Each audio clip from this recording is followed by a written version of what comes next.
পুরনো দিনের রান্না রুই মাছের মাথা দিয়ে কচু শাক।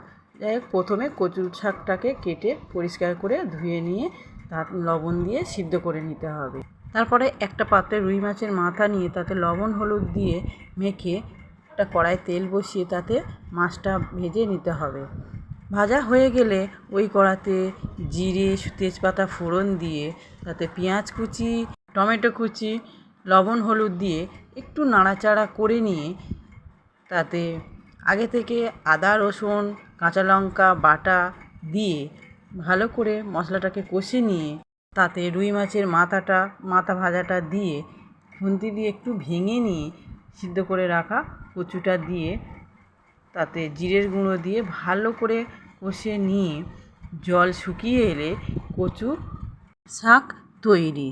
রেসিপিটি কেমন লাগলো আপনারা কমেন্ট করে জানাবেন। ধন্যবাদ। বাঙালিদের গরম ভাতের সাথে এই কচু শাক থাকলে আর কিছু লাগবে না।